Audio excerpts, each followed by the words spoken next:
Chargesheet file की है CPP chairperson Sonia Gandhi ji और leader of opposition Rahul Gandhi पर कैसे देखें? देश जानता है 1937 की अखबार है नेशनल हेराल्ड। आजादी के 10 साल पहले वाली अखबार का नाम है नेशनल हेराल्ड। अंग्रेजों से लड़ने के लिए अखबार है नेशनल हेराल्ड।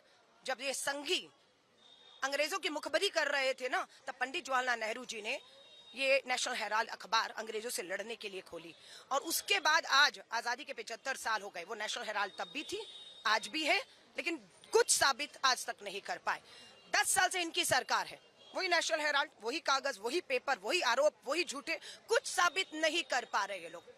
मैं अभी अटल बिहारी वाजपेयी जी के इंटरव्यूज देख कर आ रही हूँ। उस अटल बिहारी वाजपेयी जी के इंटरव्यू में भी जब ये बात उठी थी कि सोनिया गांधी जी पर हमले, निजी हमले, उन्हें भ्रष्ट बताने की कोशिश है, तो अटल बिहारी वाजपेयी जी ने कहा था ये गलत है। मैं भाजपा को कह रहा हूँ, भाजपा के कार्यकर्ता नेताओं को कह रहा हूँ, ऐसा मत करो, नहीं तो ये भारी पड़ेगा। और भारी पड़ा अटल बिहारी वाजपेयी जी को कि सत्कार जानी पड़ी। आज नरेंद्र मोदी जी की सरकार है, बैसाखियों के दम पर वो सरकार है, बिहार के नीतीश और आंध्र प्रदेश के नायडू के दम पर है। ये वही नायडू हैं जिन्हें घसीटते हुए भ्रष्टाचार में ईडी लेकर जा रही थी जेल, और फिर समझौते होते हैं, वो मुख्यमंत्री होते हैं और इनकी सरकार बैसाखी पर चल रही। राहुल गांधी जी आज गुजरात में, कांग्रेस का महाधिवेशन गुजरात में होता है, और गुजरात में चुनौती संसद में खड़े होकर अमित शाह मोदी जी को आंखों में डालकर दी है कि हम गुजरात को न्याय दिलाएंगे, हम गुजरात में आपको हराएंगे। ये बौखलाहट है कि किसी तरह भी अब राहुल गांधी जी को गुजरात जाने से रोका जाए, बिहार जाने से रोका जाए, देश में जाने से रोका जाए, उन्हें इनमें उलझाया जाए। वो उलझने वाले नहीं है।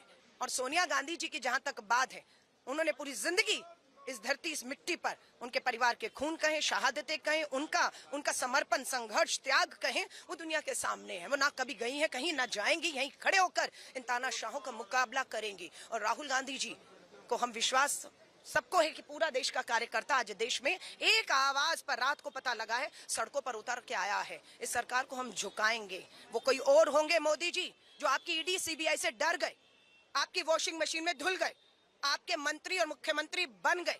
ये राहुल गांधी हैं, इनकी रगों में गांधी का खून है, आरएसएस और गोडसे का खून नहीं है गद्दारी वाला। ये इस मिट्टी में मिल जाएंगे पर झुकेंगे नहीं नरेंद्र मोदी जी। ये ईडी और इन संवैधानिक संस्थाओं का दुरुपयोग बंद करिए। देश की ज्वलंत मुद्दों पर ध्यान लाइए। आज बेरोजगारी, आज महंगाई, आज वाराणसी में गैंग रेप होता है आपके संसदीय क्षेत्र में, किसान तरस से न्याय मांग रहा है, आदिवासी, आपको किसी की चिंता नहीं है। आप विवादित बयान देकर, आज भी विवादित बिलों पर लाकर देश का ध्यान भटकाना चाहते हैं, राहुल गांधी जी को खामोश करना चाहते हैं। यही आपकी सबसे बड़ी भूल और आपकी उल्टी गिनती शुरू करेगी।